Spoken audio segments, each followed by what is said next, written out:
Welcome to the award-winning Women in Healthcare Leadership podcast series brought to you by Medscape Education. Our mission is to educate, advocate, and inspire women in healthcare to lift as they rise. Each episode brings you voices of leaders who are breaking barriers and leading the way in advancing women's health. Join our global community of listeners as we hear from her. Ready to be part of the movement? Let's dive in. Hello, I'm Sarah Thorpe with Medscape Education, your host for today's episode of Hear From Her, Leading with Purpose in Healthcare, Lessons in Growth, Failure, and the Power of Connections. Today, the story is a little different and special. We are joined not by just one, but two inspiring women in healthcare. Dr. Toyin Nwafor, Executive Director, Gilead Sciences U.S. Medical Affairs, and Dr. Shirin Mazumder, Infectious Disease Physician and Associate Professor at University of Tennessee Health Sciences Center. Their professional relationship reflects the transformative power of women supporting women. Together, they represent how mentorship, authenticity, and shared purpose can shape not only careers, but also how we show up for our patients, our colleagues, and ourselves in our careers. Their story reminds us that growth often happens in connection. When someone sees your potential before you do, the colleagues who challenge you to rise higher and go further for your patients. Thank you both for joining us today. Thank you for having us. Great to be here with you, Sarah. Toyin, can you take us back to that moment when you first met Sherwin? How did your paths cross? What stood out to you in that initial meeting? Well, thank you, Sarah. I can still remember when we first met, like it was yesterday, but it wasn't. It was a long time ago. And Shirin will tell you more about that. But it was Cook County Hospital. And for anyone who's practiced in Chicago, I've heard about Cook County Hospital. It's a great place to practice and also, a place where you work hard and are dealing with a lot concurrently. But I remember because Shirin was a third year medical student rotating with me on internal medicine at the hospital on rounds. And from day one, I was like, this person is amazing. Right off the bat, she came in as a medical student from Rush, which was our academic affiliation, and had this can do, let's do it attitude. You could see how eager she was to learn, but also right away from rounds, how important empathy and compassion at the bedside was for her. And I was like, this is an amazing medical student. She's still one of the top medical students I've ever had the pleasure and privilege of working with. And just right away, it was super special. And so that month on rounds was a time where I got to know her even more. And then I got to round with her again because she came back again to county from Rush. And then we worked on research. And all throughout that, it was always with compassion for the patients, brilliance in what she did, and always seeking feedback to improve. So again, felt like a short time ago, but I still remember. And she had her hair like in a bun, which was like, let's not get distracted. Let's keep going. No hair in the face. She was just all business, but with that heart of a great clinician. So, Sharon, now what stands out to you about the first time you all met? How has that shaped your pathway professionally, personally? So, just like Toyin said, I mean, we met over 20 years ago, and I was a third year medical student starting my rotations at Cook County Hospital. I was petrified because it's such an intimidating place when you're new. There's so much going on and there's so much to learn. I was really scared. And Toyin was one of my first attendings on the medicine rotation. And immediately I was blown away by her commanding presence. She is brilliant, she is confident, and she is engaging. And what I remember is during that rotation, we ran into each other in a stairwell. Toyin, I don't know if you remember this or not. But anyway, she stopped me and she wanted to know how I was doing and what I thought of the rotation, how the rotation was going. And for me, it was like a fangirl moment because I was in awe of her. And I'd never had an attending take that kind of interest in me. And so what she taught me was inclusion. She always includes everyone, no matter who they are. And she makes people feel like their voices are heard and they belong. And that's such an important quality for a teacher and a leader because when you can uplift people, they want to be around you and they want to learn from you. And that's what happened in my case. I would find out when she was going to be on service and I would adjust my schedule accordingly because I wanted to be around a strong female leader and a teacher like her. And my love for infectious diseases and HIV medicine really grew under her leadership. I really wanted to emulate her. When I was done, I wanted my practice to look like hers. I wanted to teach like her. And I've never met anyone else in my training that's ever done that for me. And as we got to know each other better, not only was she a role model for my professional life, but also on a personal level as well, because here she was working a demanding job. She was present, she was there, she was brilliant and gifted. And at the same time, at that time, she was raising two small children. So it was really important for me to see that early in my training, and it really had an impact on me. Stopping each other in the hallway to have that connection, that's such a powerful moment, kind of a casual moment, a casual interaction.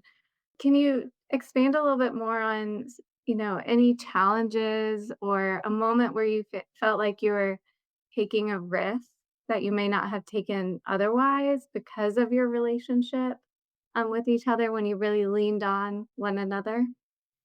I think for me, because I saw someone really in top form, that was what I always inspired to be. So it was really inspiring to see somebody work at that level and be at that level. And that really encouraged me to do the same, whether it was in my professional life by teaching, taking on projects, doing research, starting a family, seeing somebody like Toyin and that role really had an impact on me because I just kept looking forward.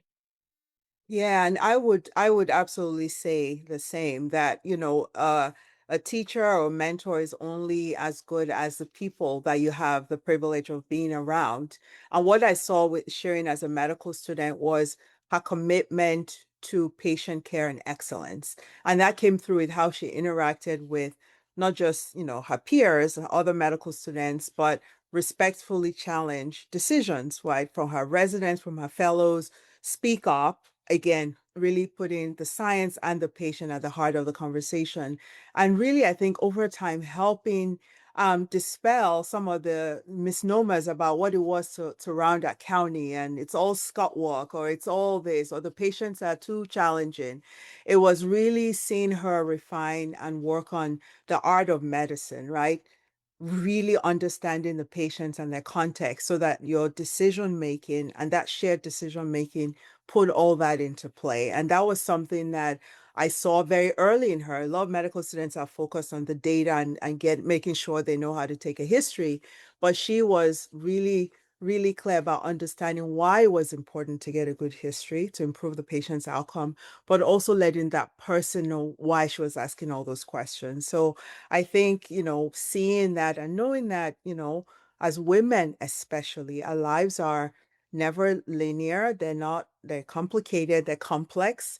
And being able to navigate all of that. And as Sharon said, our relationship was not just professional. We talked about what it was like to be a woman, a young woman, and trying to do a variety of things and how to balance that and really being thoughtful and intentional about decisions, including when I wanted her to stay with us for her fellowship, when I had to be a faculty, she had to make decisions that worked for her, but we always kept in touch because our mission around HIV and infectious diseases and being clinicians who put the patient first never changed, regardless of where we practice. We just broadened our scope and went to different parts of the country. And no matter how much I tried to, I wanted us to round together and to like come back from rounds and share cases. It didn't happen. We weren't in the same physical space, but 20 years later, we're colleagues and we spend time with each other whenever we have the opportunity to at meetings. Yeah, you aren't in the same physical space, but what I'm hearing is that you still lean on each other. That relationship has evolved over time as you've shifted to different parts of the country. It's a really powerful connection. And this relationship is keeping you looking forward and grounding you in that central purpose. And it sounds like that was the first spark of connection for you.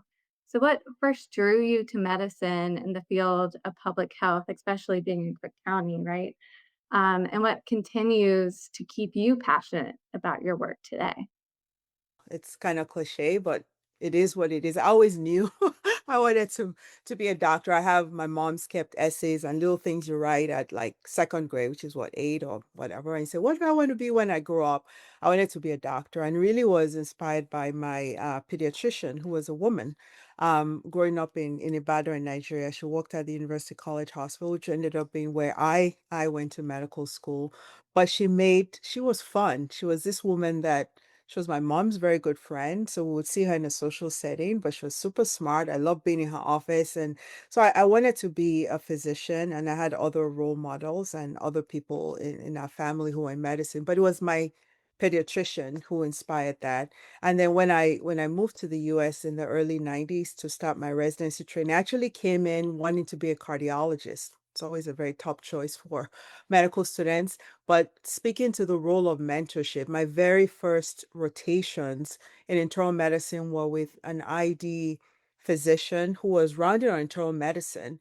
And I saw how brilliant they were understanding medicine, but they were HIV ID docs in the 90s. And I was like, They also had the compassion. And I rounded on the HIV service at the VA then, and I saw the same thing, even though there were not a lot of options for people living with HIV. And many times when they were in the hospital, they were mostly palliative.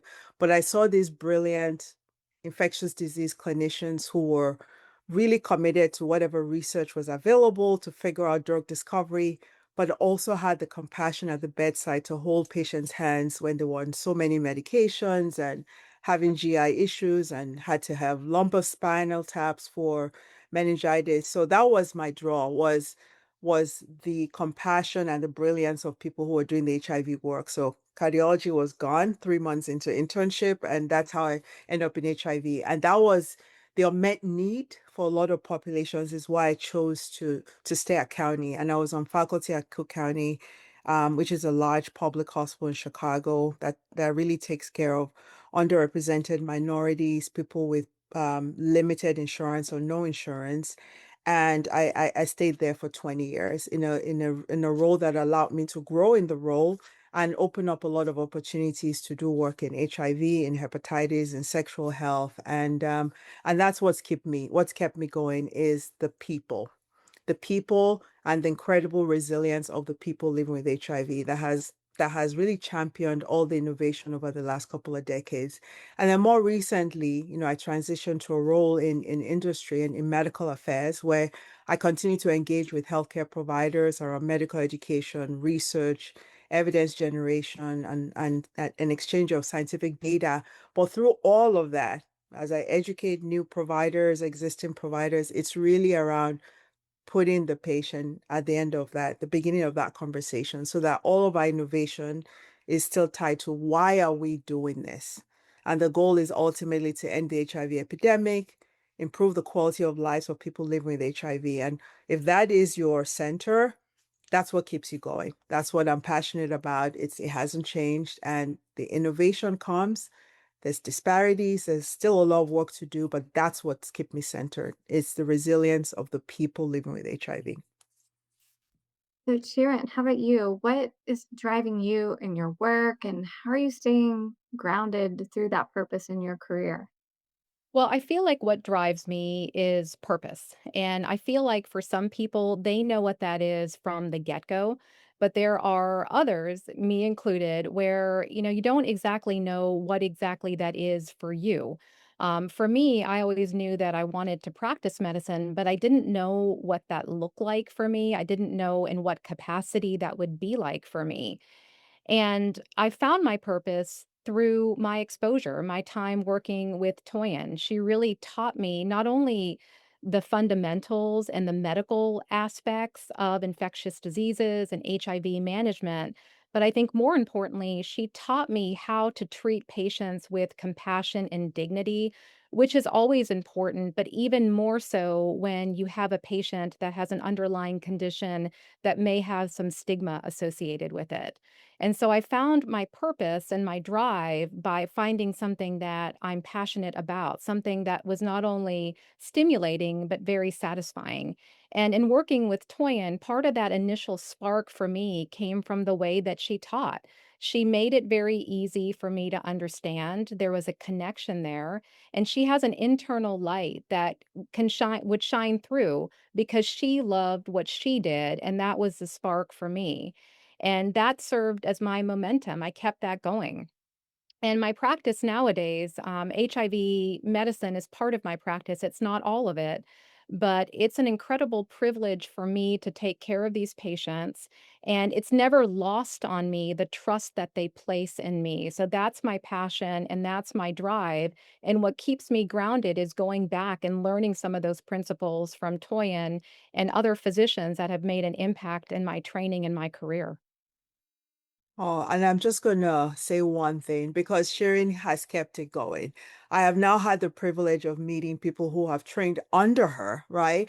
And it's that same the way they feel about her compassion, her brilliance, her putting the person in front of her first has come through. And I've had the privilege of now meeting more and more people through people who've trained with her. So that's the important part of you talked about relationships. And we do that in medicine where we take best practices and disseminate them.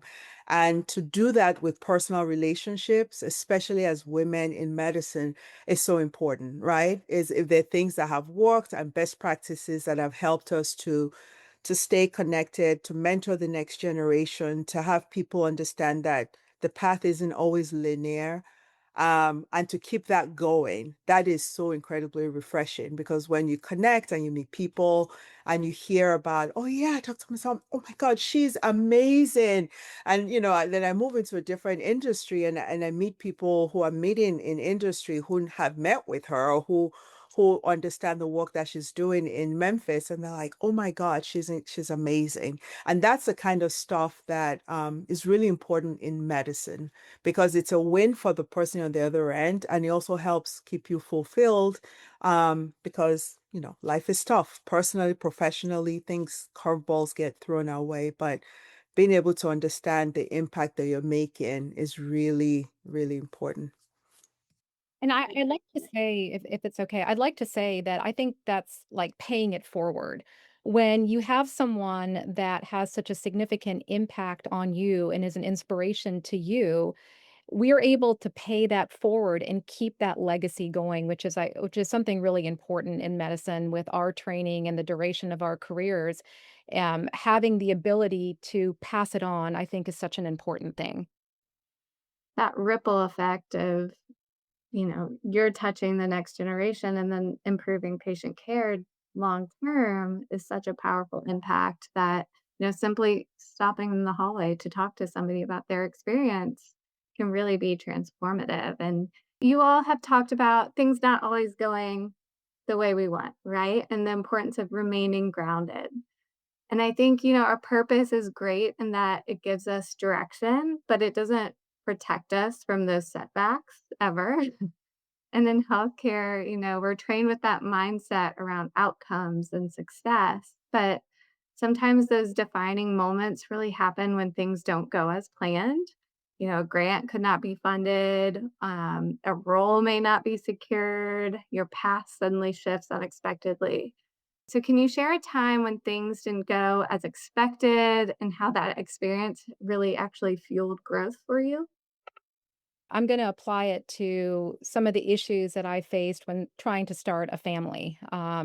And I think that female physicians, we do experience infertility at a higher rate than the general population because of the duration of our training, things like that. And when women sometimes who want to have a family are ready to, sometimes they can experience a setback in that. And that was my situation where I dealt with infertility for many, many years, and I was dealing with it when trying to build my practice. So very early on in my career, um, and it was something that I wasn't expecting. And for me, I was lucky enough to have a good outcome, But it wasn't until after I dealt with it that I realized there were so many other women that I knew that were either experiencing a similar situation or they had experienced it in the past. And in my situation, I didn't hear any conversation about this. It wasn't openly discussed, at least in my world.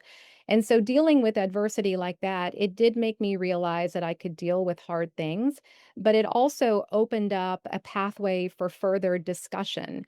Just having that open dialogue for future generations of women who were interested in that path. Not everybody is, but for those that are, just increasing that level of awareness. So when I have learners come and talk to me and they just want advice, and if that is on their radar at some point, having a family, just bringing it up and having that discussion so that somebody is at least aware, and that it can be an issue for some women. I think that was a very important thing for me to discuss with people that are looking for advice, whether it's career or personal advice. And Shane and I did not connect around this before this podcast. So we just were going to have an honest, open conversation. And so thank you for sharing that, Sharon. And, what you did just now is just a level of vulnerability, which is also such an important part of being a leader and a mentor, right? And so when I was thinking about my example, I was thinking of one that had to do with, a thing that didn't work out with trying to create a program for aging adults, which is something I was very passionate about. And a big grant that I'd put my heart and thrown everything into, and it was summarily not funded.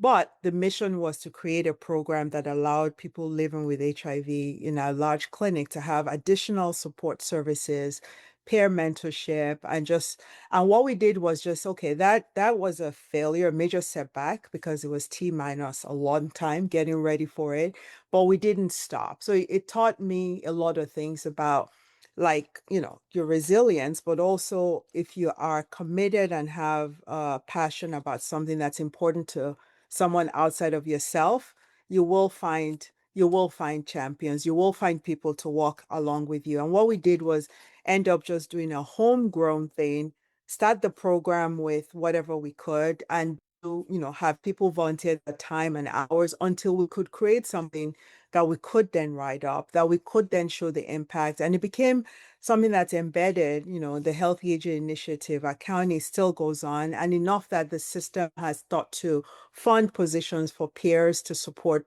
older adults and coming from that age group. But I remember at the time, it felt like, why can't they see that this is so important?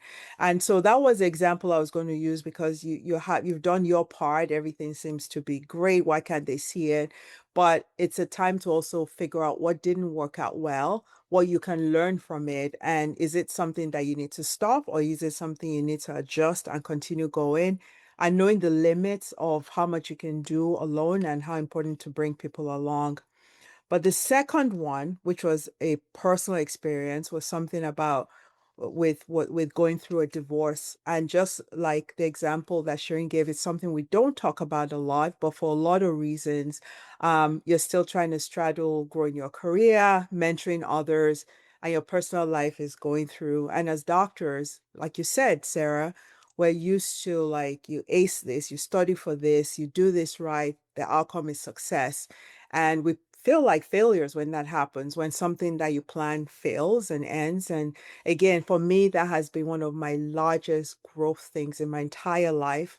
Going through a divorce, which I was not my plan when I got married, but the growth that I have had from that, and raising two young children and being somebody that can support other women going through that process has been a blessing. It's not something you say about divorce, but it honestly has been something that has made me a better physician, even just understanding things I learned about myself through that process.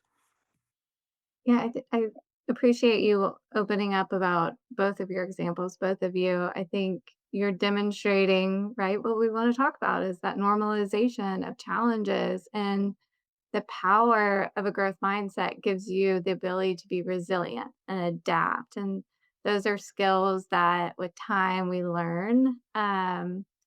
So, as leaders now, to strong female leaders in your careers, how are you going about creating that space intentionally for those who you work with? How do you talk about failure on your teams and for those who you're mentoring?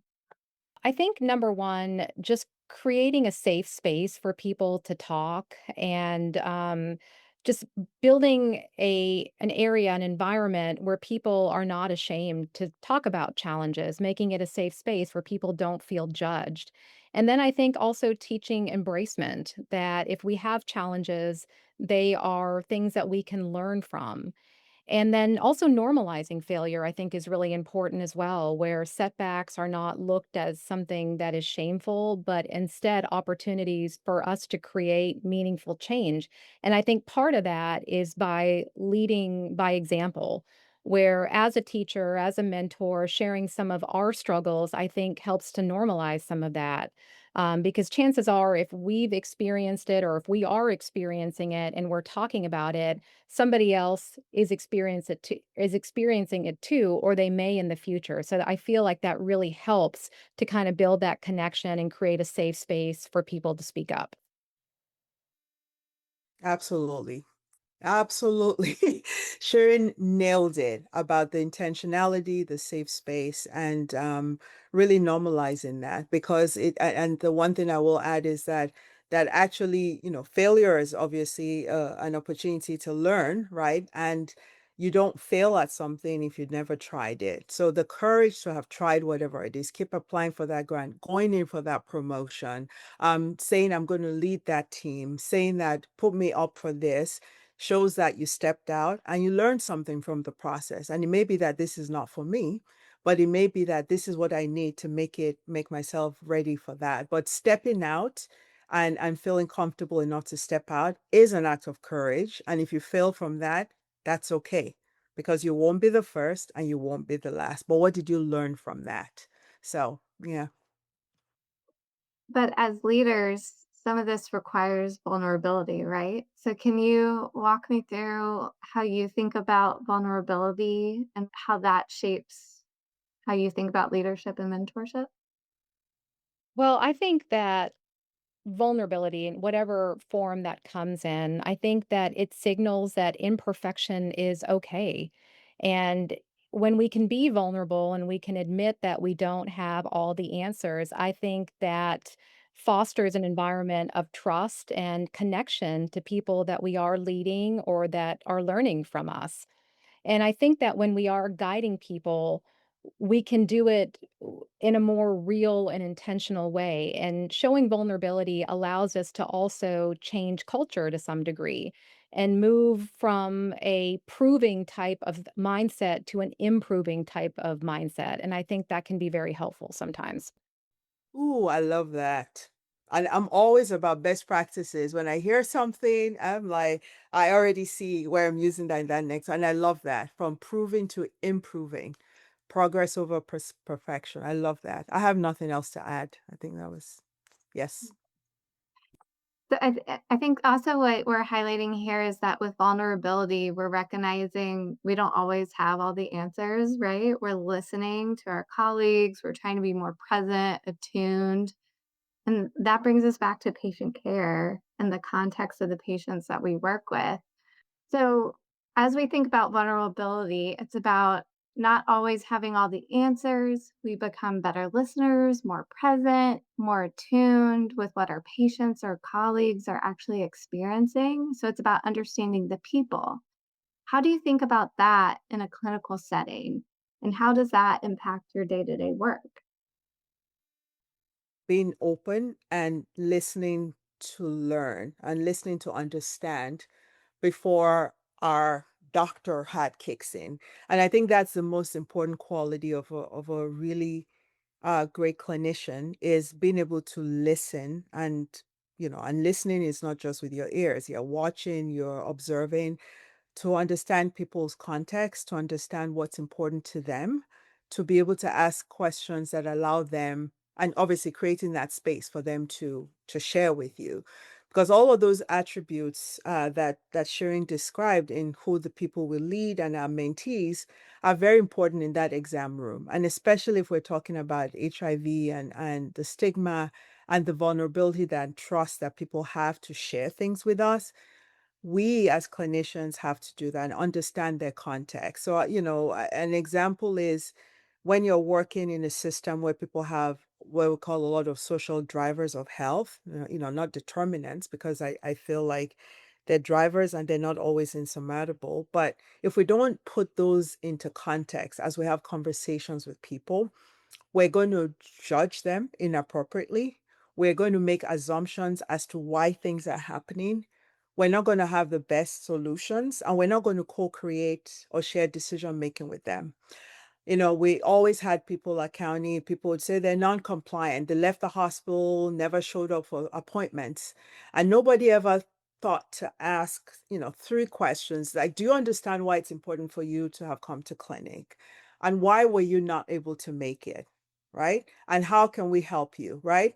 And didn't realize that that person had to make a trade-off between a shift job and coming to a clinic appointment that could have been rescheduled for a day that worked for them if we asked, or that after certain hours in Chicago, the bus doesn't go that far into that neighborhood and they're worried about their safety coming for an afternoon appointment in the winter when it gets dark at 3 o'clock.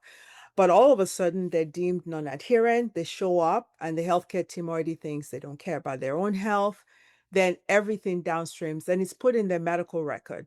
But again, asking those questions. And I remember on rounds when I was teaching medical students and residents, I was like, when the emergency room calls you about a patient, go down there, especially when you're a student, and take the history yourself. Because once they've told you, non adherent guy coming with CHF failure, CHF exacerbation, there's such a framing and narrowing of that conversation that doesn't allow you to actually ask questions. So I think the day to day is really listening to understand where people are and figure out the context in which you're having that conversation and what's important to them. So you can figure out how your treatment plan fits into what they know and how they prioritize, because their priorities may completely be very different from what you're trying to get. And if you're not having that conversation and listening, you always will be misaligned, which is always terrible for patient outcomes. And in my role in medical affairs now, engaging with healthcare providers, we can discuss the data, sure, but if I don't have an understanding of the clinic context, what their clinic looks like, their patient population, what support services they have, the science is great, but it's not going to help them implement if they don't have the resources or the skills to do it. So that's my those are my thoughts. Sure. Yeah, and I think what Toyin said, patients are individuals. Everybody has a different story, everybody has unique challenges. And if we don't take the time to really understand that, we can't really deliver individualized healthcare because every patient is different.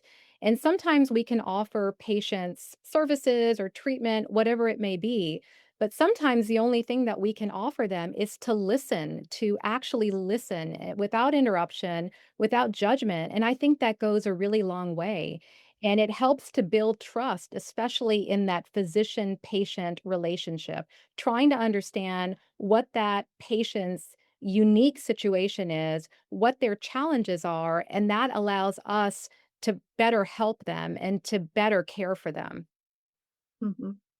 Yeah, I think you all brought out really two interesting points here. The impact of labels on oversimplifying, leading to that narrow judgment making. It removes that empathy that we've been talking about, that can really support, like you said, individualizing care for that whole person perspective. But the power of listening. This is a relationship. It's a relationship between you and the patient, and that goes not only on building the rapport, but also that social emotional outlet, and having the patient feel heard can improve their experience and overall quality of life as well. Um, so, how do you all go about explaining and counseling your mentees on how to really bring that patient perspective during their interactions? I think teaching people how to ask open-ended questions. The regular questions that we ask during history taking, they're important, but sometimes it may not give us the entire picture for that particular patient. So I like to try to ask very open-ended questions like, what do you think I need to know about your situation? Or is there something that I haven't asked you today that you think is important for me to know?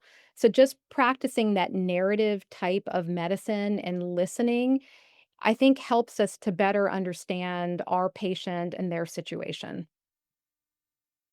I agree. Nothing beats like modeling. And so when we have the opportunity to have trainees, is actually modeling what that looks like with them. And I remember on rounds, I would have when I walked in with, I would have fellows and residents and students and have the student, it's their patient, take the history in the morning and how the evening was and what the plan for the day is. And then you can supplement, but at that point also give them feedback. So they see how important it is to ask open-ended questions and to listen.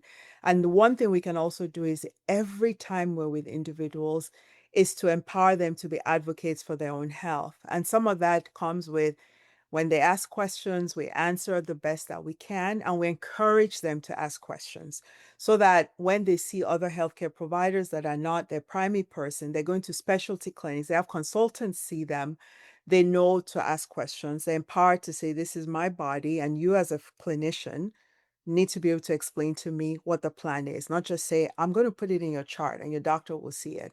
And so what happens over time is that same way we empower our mentees, Shirin and I do that with our patients that we see so that regardless of who else they're seeing in the healthcare system, they're empowered to know that, no, this is a conversation. And while I'm the patient and you're the clinician, it's a shared decision making about what next needs to happen. Well, I hate to say this, but I think we're getting close on time. But if you could leave our listeners with one lesson about growth or leadership, what would it be? Stay curious, but never stop learning. And with that, I mean learning about yourself, which needs intentionality, learning about others, which means a genuine interest and curiosity about others, and learning about situations. Because even when they don't work out the way you want it, you learn something about how to handle that when it comes around again, because it will. So never stop learning, because the more you learn about yourself and the better you are, how you show up as a leader, as a person. Yeah. I love that. And I'll add that I think it's important to inspire and elevate and support others, especially women, but everybody else. I was lucky enough to find a mentor like Toyin that had such a pivotal impact on my training and how I practice medicine. And I think that our relationship is a testament how these relationships can be very long lasting and how impactful they can be. And I think that's one of the beauties of medicine and what we do is the ability and the promise of forming relationships like this. So, thank you both for sharing your stories today. Your personal relationship is very inspiring, I think, for all of our listeners. And what we've heard today is that growth requires that intentionality, and learning occurs through connection with our peers, our colleagues, our patients. And today we really heard how each of us has the opportunity to listen more deeply, lead with empathy, and support one another in ways that ultimately improve care for patients and communities. So, to our listeners, consider one relationship where you can listen more closely, mentor more intentionally, or lift someone forward, because that's really where it all begins. So, thank you for listening in and spending time with us today on Hear From Her. To our listeners around the world, thanks for joining us today. Tune in as we continue our journey to amplify the voices of women leaders in healthcare. Hear From Her is brought to you by Medscape Education. Please subscribe to Hear From Her on your preferred podcast channel and follow us on LinkedIn.